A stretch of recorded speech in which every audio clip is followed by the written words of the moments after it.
advantage.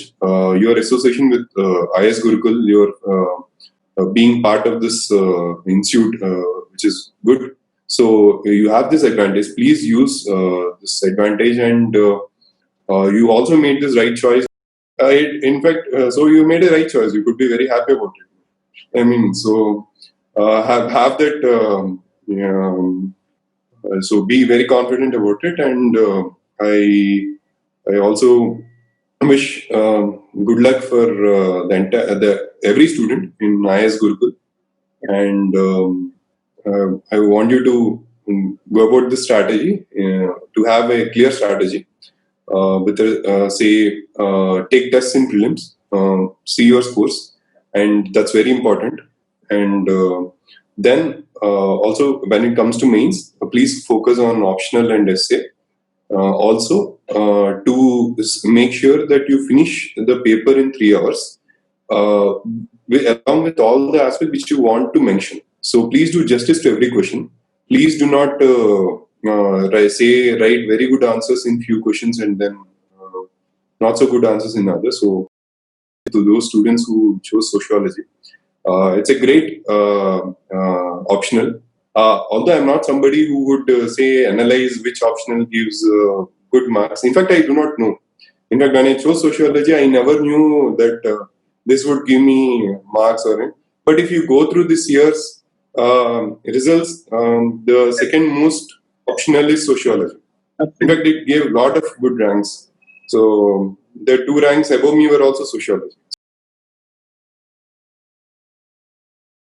What was your driving force or motivation, right, which compelled you to, you had a lot of stake. Let me share with the students who are watching.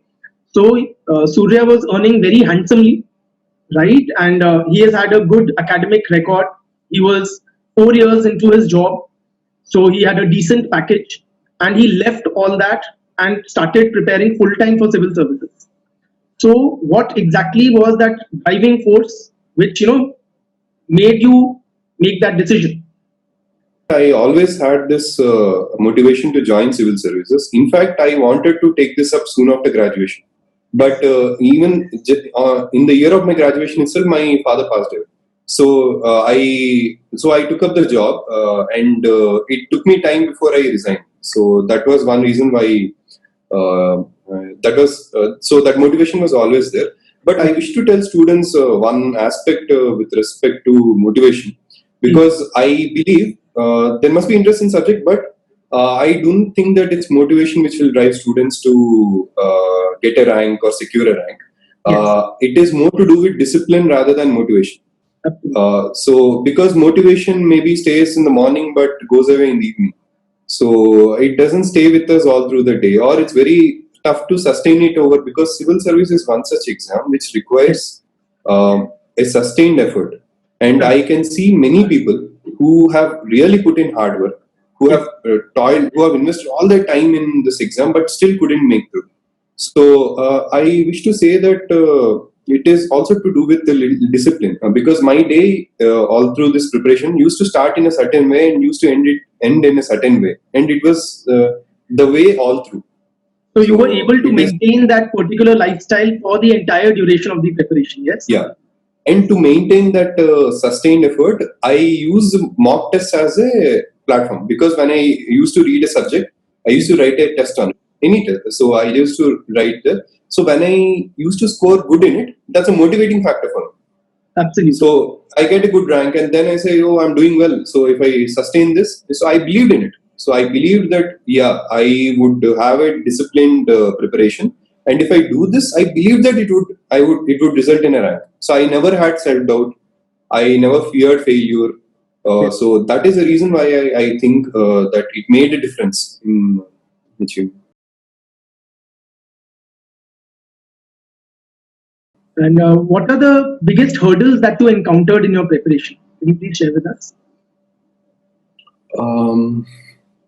With respect to biggest hurdles, yes. To maintain this long preparation itself is an issue in my opinion. And the biggest hurdle is, if I can remember this, choosing what books you read, because sometimes it so happens that say for one, say you take polity or the people like students, what they do, they choose 4 to 5 books, and they would not have grip on, say, even not in a single book. So what happens?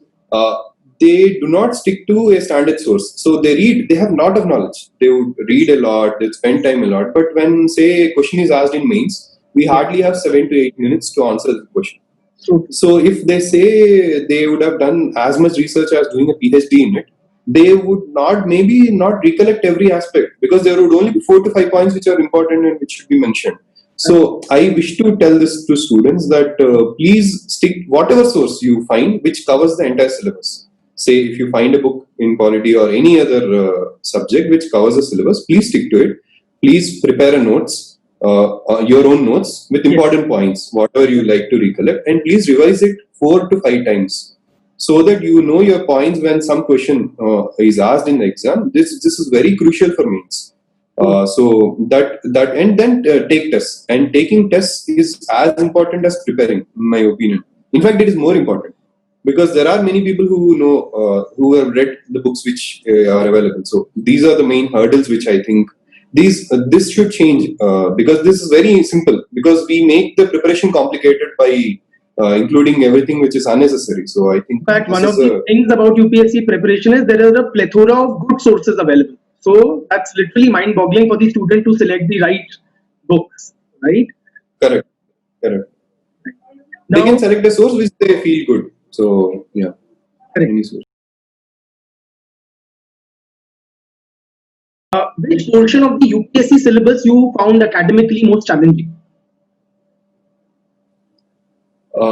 I found challenging in a sense world history. I found it challenging in mains especially.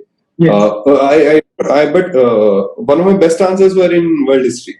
In fact, I remember a question: what's the impact of French and American revolutions? Yes. How did they change the world? That's this year's mains question, and so I was able to answer all the issues like in You found it challenging, but you took the challenge head on.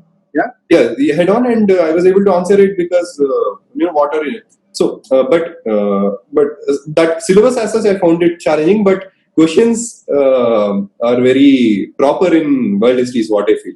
They do not ask you details, or they go into some obscure facts. So, yeah, that's something I found. Now, coming to your optional subject, Surya, to begin with, how did you zero down on sociology? What makes it a suitable optional, right? A lot of candidates, now that's a mind-boggling choice that most candidates have before themselves. More than 20 subjects from which to choose one, right? So, Yeah. what were the factors which went into that decision making? Yes. So I went through the notification. Yes. Civil services notification. I went through the syllabus of the entire optionals available which I can take, and I can tell you subjects which I will not take. I will not take mathematics, and I'm sure if I would have took mathematics, I would not take. Students typically are very clear about mathematics. Either they have a phobia, or they have a liking towards it. Yeah. Correct. So there are subjects which I cannot take, definitely. So apart from that, then I narrowed down to sociology, because first I found it familiar, and second, there are sources available, and third, my father took. Say he is the one who gave me. This happened just It happened just 3 months before he passed away. It was so he took me printout of syllabus. He gave me that, and I went through it. And not just that, that was the year when I graduated from, I finished my engineering, and he made me enroll in distance education MA. So I enrolled in for MA in distance education, through distance mode, and I finished it. By 2016, I have an MA degree in sociology. Now I hold this MA degree. So preparation went on that way. So even while I was working, I did my MA in sociology. So I have that base wherein, because even sociology, which is required for civils, is honors level, which is in between graduate and postgraduate. So after doing my post-graduation, and it was good, that post-graduation. So I wrote exams, first year exams, second year exams. So that helped me a lot. That is the reason why I chose sociology. So that is. Till graduation, you had no academic connection with sociology. Only after graduation you did your MA. Do you Yes, think yes. it is essential for a student with sociology optional to pursue a master's in the subject? No, I don't think so. It's not necessary. So it's just that I had the time. Right. So I do not want to say this to candidates maybe who start preparing full time now. I was not preparing full time then. So I mean that is the reason why I did. But I must say I do not know. But I think it would have even in interview I was asked this. So in fact, while the interview panel was looking at my DAF and asking me this, they found this that I was working and I did this MA in sociology. So they asked me this. So when you have say time, or I would prefer they would do, but it is not necessary. Or so Right.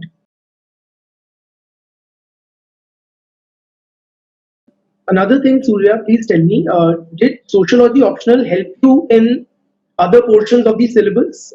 Particularly, did it help you in the essay paper, and to what extent?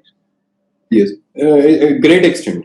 In fact, when I studied social issues in deep, and so I saw essay paper as a in a sense, because many aspirants do this mistake that they feel that when we prepare for other subjects, it's okay that they go to the exam hall and then write an Yes. essay, which is good.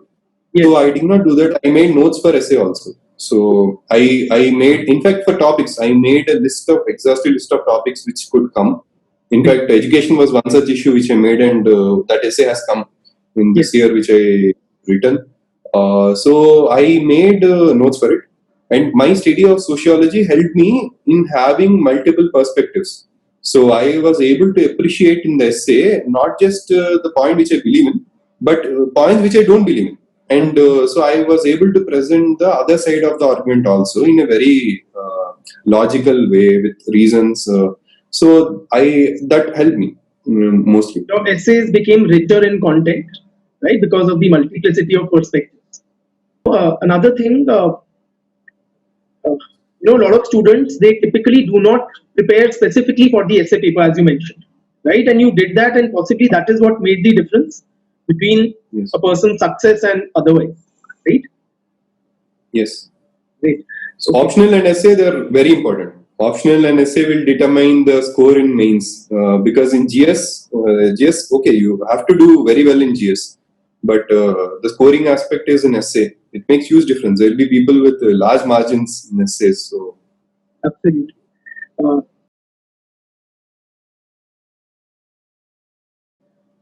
What was your optional preparation strategy?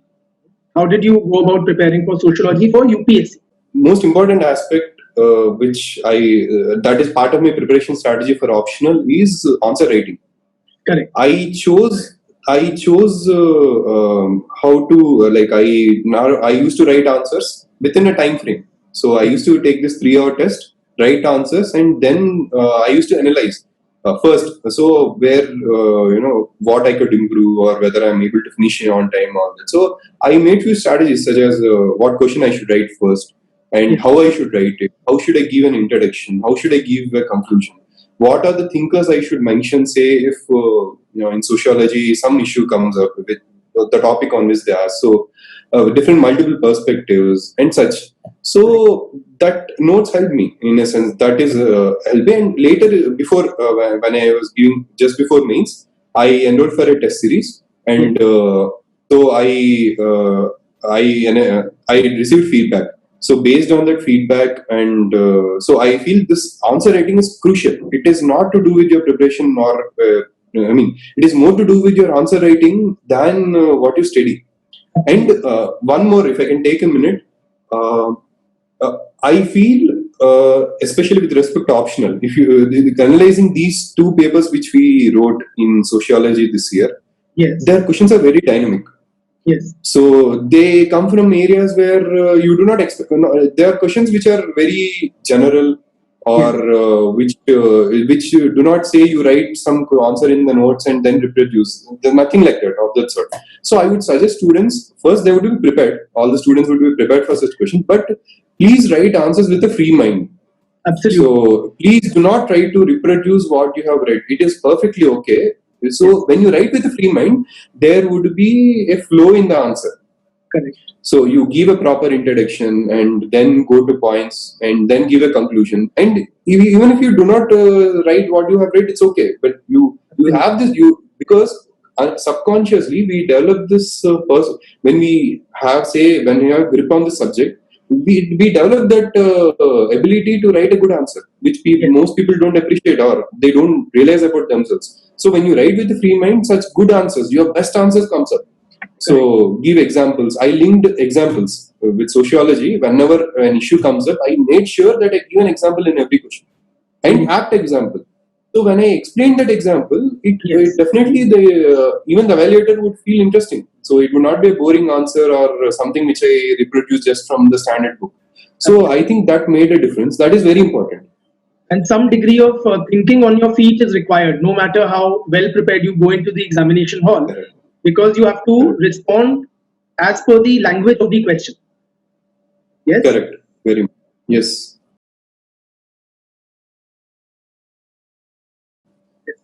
Okay, now going deeper slightly into the answer writing bit. Students they have a lot of doubts in their mind regarding should we incorporate a lot of scholarly names or inputs. A lot of sociologists need to be there, particularly in those questions which seem to be somewhat generic, right, or GS type. How do you distinguish your answer from a GS answer? First, I would tell students not to have this fear that your answer would become a general studies answer. And just because you fear that it would become a general studies answer, you would stop writing points which you feel are trivial. But we must understand that what we feel trivial may not be trivial. In fact, there must be some points to make. So I never had this fear that my answer would be a general studies answer. That is what I meant by having a free mind. I in fact wanted to address the question what it is asking. Absolutely. So if it is a general studies answer, so be it. I mean, in a sense that the topics, that's what I talked about. When you study sociology, you develop this ability wherein you would remember, say, even if you do not remember one or two things, or there are topics, in fact, in this year's exam where there are questions where I did not mention anything. So I only wrote this perspective, say the subaltern perspective, or I give different perspective and such. So I would say it's perfectly okay even if you don't mention thinkers, because sometimes I've seen some answer scripts of candidates. So what they do is they just know 4 to 5, say they know some thinkers about some topic. Even when it's not asked for, even when it's not relevant, they forcibly mention all those thinkers. Absolutely. And it makes the question, like the answer, it breaks the flow of the answer. The answer looks artificial. Yes. And some of the points, and even more funny is some of the points will be contradicting each other. So one thinker would say something, and the other thinker, so it would be very contrasting. So I prefer to don't have this fear. In fact, much of general studies, yes, it intermingles with sociology, and that's an advantage. So let's not be a drawback or setback. So, Your concern was not to make it or to distinguish your answer from a GS answer, but rather to meet the demand of the question. Right? Yes. Great.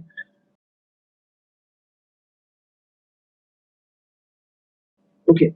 Can you share what all standard books that you read for sociology, and also what books would you suggest for sociology to a person who doesn't have your kind of a MA in sociology? But I would tell students to start with just one book. I think by now most of them are following it. There is this book written recently by Nitin Sangwan. Correct. In sociology.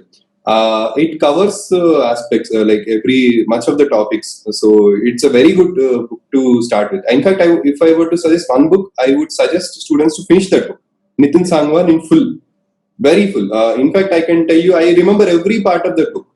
Like I can tell you, if you tell me a chapter, I can tell you not the citing, but I can tell you all the aspects which he covered in it. So that would help us in, say, having this memory of thinkers or everything. So you should have that concise. So I would suggest that would be fine. So once they finish that, then what they could do is on a specific topic. Then they could go for sources. that should be secondary. Secondary in the sense that they should prepare notes out of those secondary sources. So I would not suggest them to have 10 books and then go through every page. So Yes. please have this as a standard book. I mean, the primary source where you know every page of it, and then go for secondary. There are many sources like in sociology. So it depends on the topic where you can. That would be an ideal case. That would be the best way, in fact. Yeah.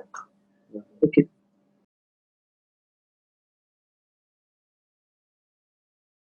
Surya, coming to notes making, right now students are kind of nowadays very confused. Should they make notes in digital format? Should they be handwritten? Right? How do you incorporate current affairs into your notes along with the standard basic definitions, etc.?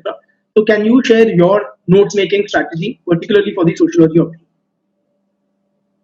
I never made notes for current affairs. Okay. So I did not do that. So what I had is I have a tab with me.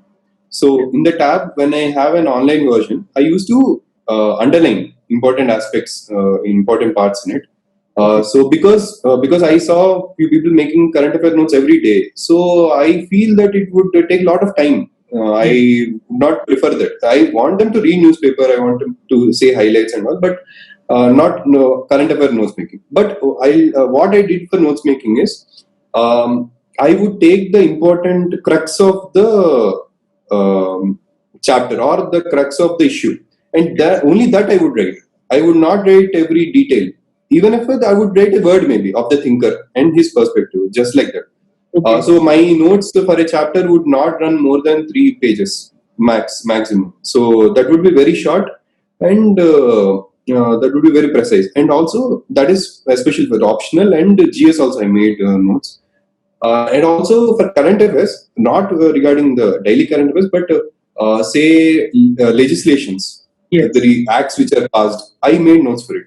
I don't remember. I have gone through every legislation passed by the parliament in the past 2 years, so that the important aspects. So that in fact it helped me because this year UPA and NIA amendment acts have come, and I have written in detail. It's a, if I remember, it's a 15 marker, and I have written it in detail with the provisions of it. So in fact, and this because this acts will help us in all our GS answers. Absolutely. In fact, in optional also, if it's sociology, because you can mention it there.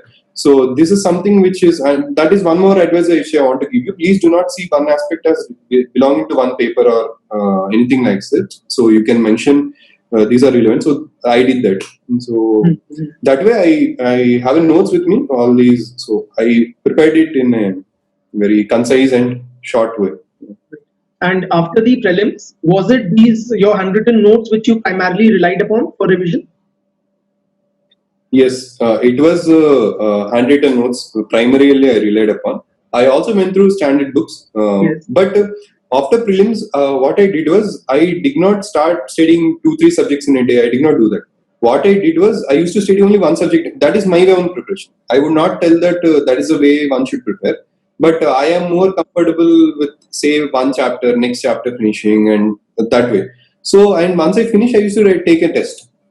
So even my mains answer tests were say just about history. If it's history tests on say ancient and medieval, and then modern independence struggle. So that used to be another part. So I used to finish that part in total where I feel confident, and then I used to take a test, and then I used to move on to the other topic. So that way at the end, say 1.5 months before mains, then I wrote grand test in a sense full.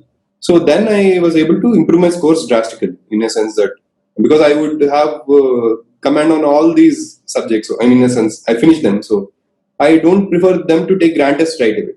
I don't think it's a good. Uh,